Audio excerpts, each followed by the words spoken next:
Hello, everyone, and welcome to another episode of The Powerful Man Show. I am your host, Doug Holt, with my co-host, Tim, the Powerful Man Matthews. What's going on, bro? Why are you smoking? Hat backwards, looking good. Oh, it's good to be in Cali. Yeah. Yeah, coronavirus, man. My hair's just out of control. Sideburns are sticking out. Oh, it's all good. It's all good. We'll talk about my coronavirus issue on the next podcast. But this one, Tim, you had something interesting based on a guy that you spoke to. Why don't you bring that one to the table? I thought that was a good conversation topic. Yeah. So I was actually listening to one of the calls that one of the enrollment team had with the guy that's coming into the program, and man, what he shared on there, it resonated deeply for me, and also considering the hundreds of men I've spoken to over the past few years, probably thousands by now.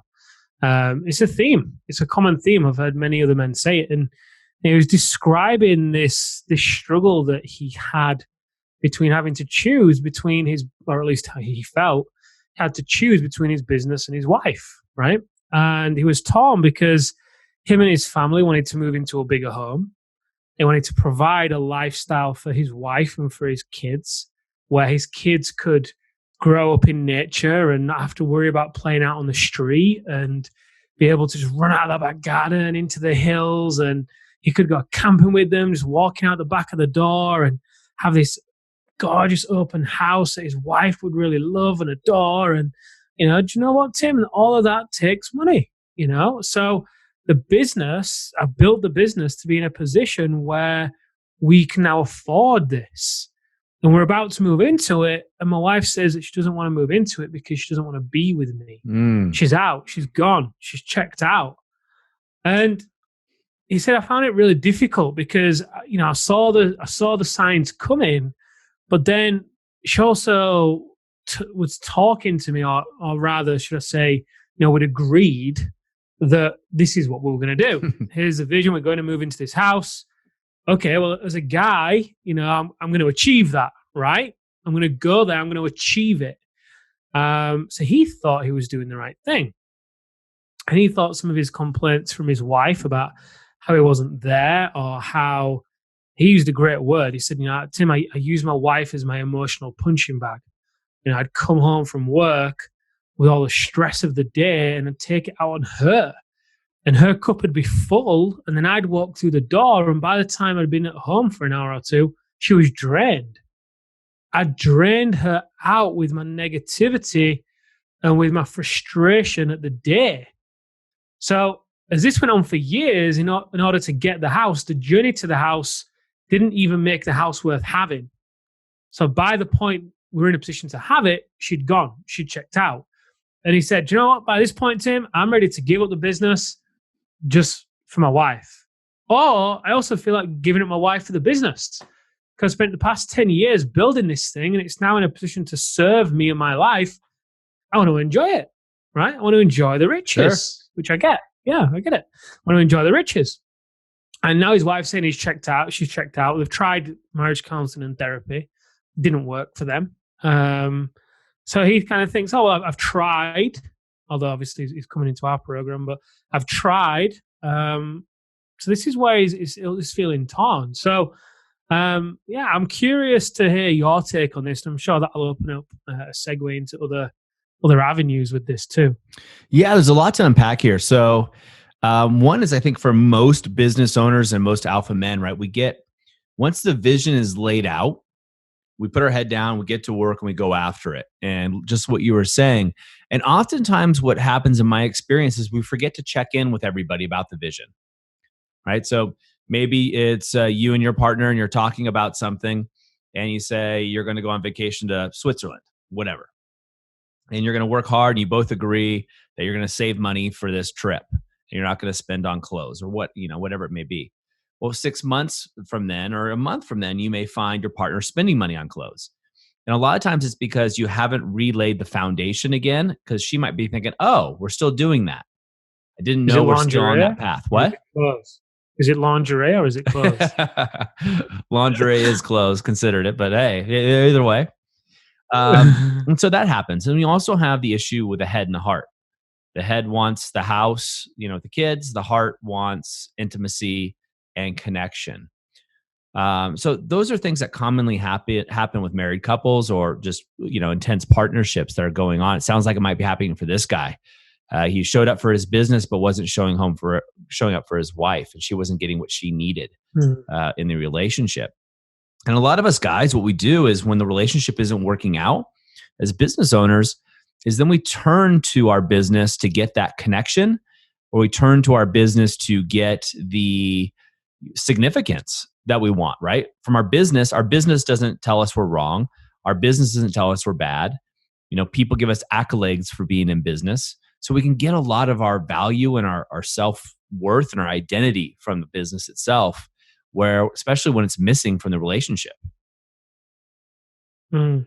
Imagine if there was an accolade for best husband. I wonder how that might change things in marriages. uh, I think it would be, yeah, very competitive, right? But hey, women Yeah. talk, and they know the difference between a good husband and not. But you guys listening to this, if you're a great husband or if you're not a great husband, and if you don't know, and either way, you should ask. Rate me on a scale of Just 1 kind to of, 10. But for this guy, mm, Tim, I've certainly been in that place in my life, in my relationship with my wife, where maybe we get in an argument or something like that in the past, and I'll turn to the business, right? Might as well just go work. When I work, I mm, can see fruits of my labor. When I work, I know what to do to be successful. When I work, I'm going to win, right? Because I'm a winner when it comes to business. When I work, that's my identity. With my wife, mm, there's no formula per se, right? I can't just yeah. put in extra time. And, especially in my early days before learning a lot about relationships, what I would do is try different things. And I didn't realize that it's the feminine nature to test, right? Mm, So, oh, she has a problem with me. She wants more help around the house, she says. Okay. Then I'll clean the house, and then she'll give me a shit test about something else, right? Hey, why aren't you more present? I'm like, what? I just cleaned the whole house. This is ridiculous. And I'd fly off the handle and then say, forget about it. I'll just turn to my business and work where I know I can win. I'll just go kill it there and just don't even worry about all this stuff at home. And that creates more and just, more distance. yeah, explain what you mean by shit test to the guys listening. Okay, so shit test is a common term used in the dating scene or relationship scene, but basically they're testing to see if you're solid, right? So I'll use an example again. So you may come home and from a day and killed it. Maybe you landed $100,000 contract, and right, and maybe you've never done it before. And you come in through the door and you say, I just landed $100,000 deal, and you're excited, and you're expecting your spouse to just jump up and down, run, jump in your arms, or even give you a blow, whatever it is, right? You're expecting some kind of amazingness. And she goes, that's great. But did you take out the trash? She's testing your resolve, right? She's testing to see if you'll crumble at her words and her thoughts. Are you really strong as a man? Right? Are you really secure with yourself? That's what we see with a lot of guys that come out of the alpha reset, right? When they come out of the alpha reset, after they've done that, they become so stable. They're like an oak tree. And so when the woman tests them in that same situation, the guy walks in, $100,000 deal. The woman tests them. Oh, didn't you take out the trash? He goes, forget the trash. We just did $100,000. We can pay someone to take out the trash, honey. I'm taking you out. Go get dressed. That's a totally different experience, right? He's taking command, he's taking charge because he's in control. And so her shit test or her test of him didn't work. So now she knows her man is unflappable, which means she is safe. Mm-hmm. If you're flappable, if you can crumble, she's not safe, right? How can you protect her if you can't protect yourself and manage your own energy? So that's what we're talking about there. Mm-hmm. And I wonder if this guy who, we're talking about with the marriage in the house, I wonder if he's doing what a lot of guys do. And I think a lot of guys, they believe that, well, when I get the house, that's going to be the answer. And then we'll be more intimate. And then the relationship, man, she's going to love me even more than now. And it's easy to paint a picture, right, of what life is going to look like in the house. And my bet is that the picture that people are painting, or this guy's painting, is one that is very different to today in a positive way. Hence, it's motivating him to achieve it, right? And my bet is that part of that vision is the way that his relationship will look with his wife in the house. Like the house is the thing that helps the relationship have fewer arguments, have more intimacy, have this wild sex because it's such a big house and the kids can't hear them, and whatever it is that goes with it. And so believing that obviously the house is going to be the answer, it's very easy to then get into the trap of just tunnel vision. Right, I'm going to focus on the house. Nothing else matters. Boof, straight to the house. A year or two later, believing that it's going to be the answer, then only to leave a trail of destruction behind you, because really it has nothing to do with the house at all. That level of intimacy or that vision, whatever it is, can be created with his wife today. But it's easier to distract from that and put hope on this vision of the house doing the work without him realizing the true power that he has in changing the relationship. If he chose to turn his attention inwards instead of outwards, live, Bingo. inside out living, right? Turn his attention inwards, and from there, things would change. You said it elegantly, right? A lot of times what this guy probably is doing, and I don't know this guy, and if you're listening, I understand your situation, of course, but it's natural to look outside of ourselves for happiness. It's just human nature. So billions of dollars of marketing are spent. You buy this car, you get this house, you get the dog, whatever it is, that's going to make you happy. And it's just not true. We know it intrinsically that it's not going to be true, but we still strive for it. And sometimes we forget it. You need to take care of the inside first before working on the outside. Now, sometimes you can do them in tandem, of course, but that's where it really, it's going to be key. And if his spouse is 1 foot out the door, or maybe a foot and a half out the door, which it sounds like she is, his best bet, should he want to salvage that relationship, is to work on himself, right? Is to be 100% selfish and work on himself. And that would be the way, in my experience, working with hundreds and hundreds of guys, that you could salvage that relationship. And the worst case scenario, Tim, that, we see this all the time, maybe she does leave and you're a better man. I always looked at this like, oh, my stock just went up, so the next woman I'm going to be with is going to be even better. So you really want to look at that and working on yourself internally. And we talked about this, you not getting a haircut earlier, because we are on lockdown with COVID-19 going around, the coronavirus. But the truth is, this is a great time to double down on yourself and your own development, because nobody can take that away from you, right? Nobody can take it away. You could go bald, Tim, but you could still have your inner game and what you're doing, and it wouldn't matter as much. Well, the thing is, Greek mythology says that virility is kept in the hair, right? So here we are, very virile, clearly. I couldn't pull it off, so I don't want to go. You got to realize bald. most people are listening to us. but there's some people that are on camera watching the video. Getting it back onto track for this guy, because a lot of guys are going to be in this situation, right? I feel like I have to choose between my business and my wife. And there's an and in here rather than an or, right, guys? You can choose your wife and your business, but it starts with you choosing yourself. That's the secret to the formula, is choosing you first and working on your game. So when you show up at home, you can show up fully for your spouse, rather than her just getting the crap of you, right?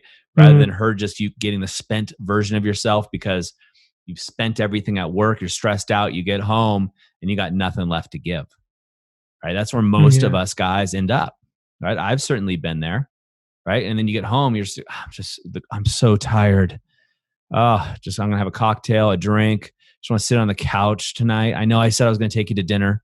I know I said we were going to do these things, but tonight we're just going to watch a movie. Let's watch that. What is it? Tiger King, which is out right now. Whatever it may be. many of us have been through that cycle. As business owners, it can be stressful, and multiple business owners or big companies, it gets more stressful. And so we look at this is, how are you managing your stress? Are you doing your alpha rise and shine routine? Is there a midday check-in for you like the guys in the Brotherhood are doing? What's your evening routine? Are you checking out of work, right? So you can be with your wife. Is she sharing the dream and vision with you? And are you repeating it with her included many, many, many times to ensure you're on the same page? Right? Are you checking in with your relationship to make sure your relationship's on the same page?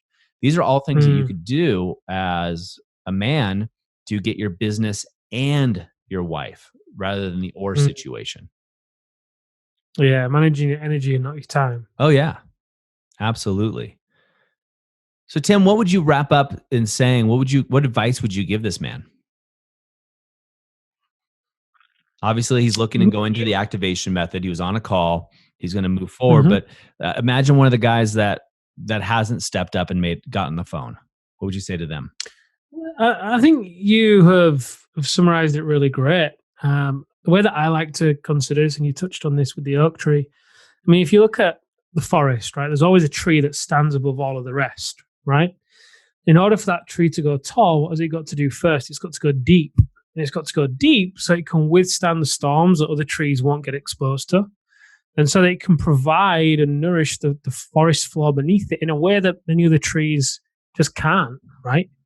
And that only comes through depth, through cultivating deep roots, which you touched on. And it's within that depth within yourself that you can generate the roots, which then make you be able to withstand the storm of business and come home on an evening and instead of being drained, actually walk through the door energized so that you can have your business and your wife. You mentioned the Alpha Rise and Shine routine and midday check-ins. Certain routines are key in order to help you manage your energy and not your time. Because as long as you choose to manage your time and manage your to-do list and check things off, which is never going to end, by the way, you just choose to check things off, then you're going to continue to play the game of cat and mouse. You're never going to get ahead. Instead, it'll actually be like a game of snakes and ladders, right? You'll be going up, you'll hit a ladder, oh, I've had a big win. And out of nowhere, a snake will come and you'll fall back down. And you'll be like, huh, how did that happen? So there's a very different game you can play here, and it starts with, like Doug was saying there, developing that depth, becoming unflappable, managing your energy and your time, and with it, being able to have your business and your wife. There it is, guys. So, gentlemen, if you find yourself in this situation, it's time to take action, right? Get yourself out of the or scenario and put yourself in the and scenario. Of course, if you'd like more information on how to do that, go over to thealphareset.com. That's thealphareset.com, where you can get more trainings from Tim, as well as get on the phone with one of the qualified coaches just to have a conversation to see if it's the right fit for you. With that, Tim, we're going to wrap up this episode of The Powerful Man Show. Gentlemen, we'll see you next time.